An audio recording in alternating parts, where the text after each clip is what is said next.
तो भाई ऐसा है ना, अब तो मैं भी मोदी जी का फैन हो चुका हूँ। अब आप लोगों से कई सारे लोगों के मन में सवाल पैदा हो रहा होगा, मगर क्यों? तो ऐसा है ना, मोदी जी ने अभी एक जबरदस्त काम किए हैं जिस वजह से उनकी जितनी भी तारीफ की जाए कम है। अच्छा, हमको सिखा रिया है।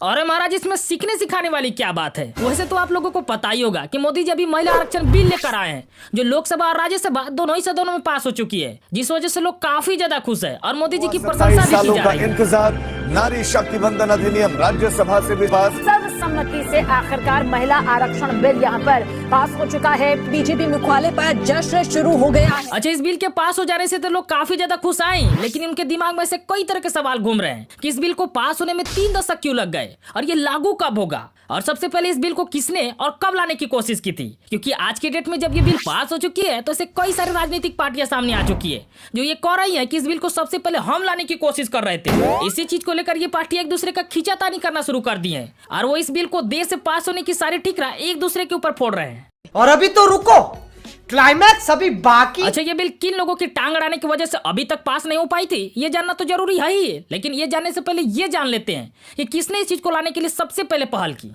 अरे बाप रे, ये तो धोती खोल रहा है। साल थे 1931, यानी कि देश की आजादी से पहले ही बेगम शाहनवाज और सरोजिनी नायडू ने इस बारे में अंग्रेजी हुकूमत को एक लेटर लिखी थी और महिलाओं के लिए राजनीतिक में समानता की मांग की थी, मगर उसे अंग्रेजी हुकूमत द्वारा खारिज कर दिया गया था। फिर आजादी के बाद भी महिलाओं के राजनीतिक में भागीदारी को बढ़ाने को लेकर बात होती रही, लेकिन जितने भी नेता थे वो महिलाओं को निचली स्तर पर आरक्षण देने के पक्ष में तो थे, लेकिन लोकसभा व विधानसभा के स्तर पर आरक्षण देने के मूड में कतई भी नहीं थे। ठीक है, समझिए। मजाक तो नहीं कर रहे हैं? नहीं।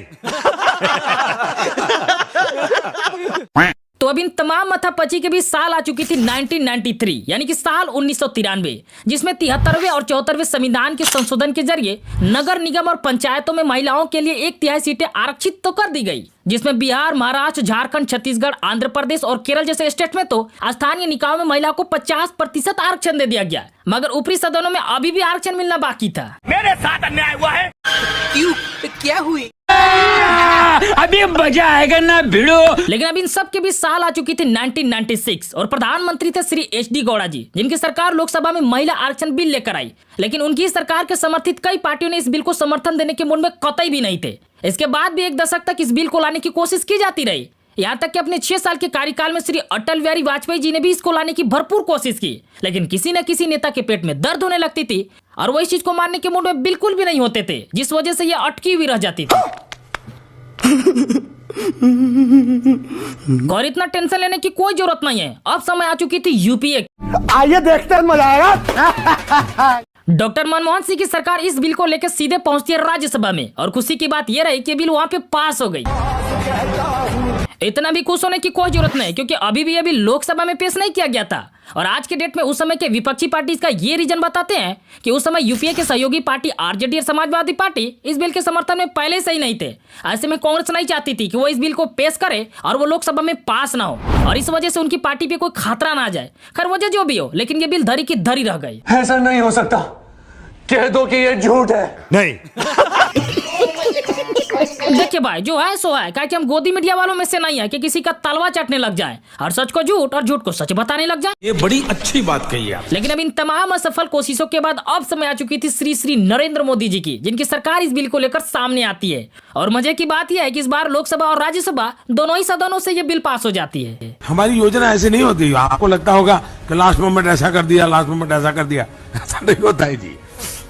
हम बहुत डिटेल में प्लान करके चीजों को ऑर्गेनाइज करते हैं। वाकई में बहुत अच्छी चीज है कि मोदी जी किसी भी चीज को इम्प्लीमेंट करने से पहले डिटेल में प्लान करते हैं। लेकिन अब लोगों के मन में यह भी सवाल पैदा हो रहा है कि ठीक है, ये बिल पास तो हो गया, लेकिन ये लागू कब होगा, और क्या ये इस बार 2024 में होने वाले लोकसभा चुनाव में लागू हो पाएंगे, और नहीं तो फिर कब होंगे। लेकिन इस चीज को जानने से पहले ये जान लेते हैं कि कब, कौन, क्यों और कैसे इसका विरोध किया। बात तो सही है। सबसे पहले पेश है बीजेपी की तरफ से श्री योगी आदित्यनाथ महाराज जी। से बीजेपी ने बढ़ चढ़ करके व्हिप जारी किया। कांग्रेस से पहले एक तो मुद्दा बनाया कि अटल जी आडवाणी जी का सपना था, इसलिए हम इसको पास कराएंगे। अगर यही हालात लोकसभा के अंदर आते हैं और पार्टी व्हिप जारी करती है महिला आरक्षण विधेयक के समर्थन में, तो आपका रुख क्या होगा? इस चीज को कतई स्वीकार नहीं किया जा सकता और इसलिए हम लोगों ने कह दिया है, जिन स्थितियों में और जिन परिस्थितियों में विधेयक आया है, इस संसद के 99% सदस्य इसके विरोध में हैं। और दूसरे पार्टी के नेता भी इस फहरिस्त में हैं, जरा उन्हें भी देख लीजिए। सर, लोकसभा और विधानसभा में तो यह बिल लागू होगा, लेकिन हम ये पूछना चाहते हैं कि ये राज्यसभा और विधान परिषद में भी लागू होगा कि नहीं लागू होगा। इस बिल में सबसे बड़ी खामी यह है कि इसमें ओबीसी महिलाओं को और मुस्लिम महिलाओं के लिए कोई कोटा नहीं रखा गया, इसलिए हम इस बिल के खिलाफ हैं। इस बिल में नियत ही साफ नहीं है सरकार की। अनिश्चित कालखंड के लिए, अनिश्चित प्रतिबद्धताओं के लिए कोई रोड मैप नहीं और ये बिल पास किया जा रहा है। ये सब ड्रामे तो चलते ही रहेंगे, लेकिन सवाल ये पैदा होता है ना कि आखिर ये बिल कब और कैसे लागू होगा, क्योंकि अभी तक तो यही कहा जा रहा है कि इस बिल को 2029 तक लागू किया जा सकता है। तो फिर अभी इस चीज को क्यों पास किया गया है भाई, और इस चीज को 2024 में क्यों नहीं लागू किया जा सकता? सही पकड़े हैं। तो ऐसा है ना, किसी भी कानून के बन जाने के बाद उसको लागू करने का एक प्रक्रिया होता है, और इस चीज को भी लागू करने के लिए इसे परिसीमन की व्यवस्था से गुजरना पड़ता है। अब आप बोलोगे कि कैसे परिसीमन? अरे हाँ भाई हाँ। इसे समझने के लिए हमें थोड़ा डिटेल में जाना पड़ेगा। वैसे तो भारत में समय समय पर जनसंख्या के आधार पर लोकसभा और विधानसभा निर्वाचन क्षेत्रों का पुनर्गठन यानी कि परिसीमन किया जाता रहा है, और भारत में वर्ष 1976 में संवैधानिक संशोधन के बाद लोकसभा में निर्वाचन क्षेत्र की संख्या का विस्तार वर्ष 2001 तक के लिए रोक दिया गया था, और फिर 2001 में संविधान संशोधन करके इसे वर्ष 2026 तक के लिए फ्रीज कर दिया गया था। यानी कि भारतीय निर्वाचन आयोग की वेबसाइट के अनुसार साल 2001 के संविधान संशोधन के अनुसार लोकसभा सदस्यों की संख्या 2026 के बाद ही बढ़ाई जा सकती है।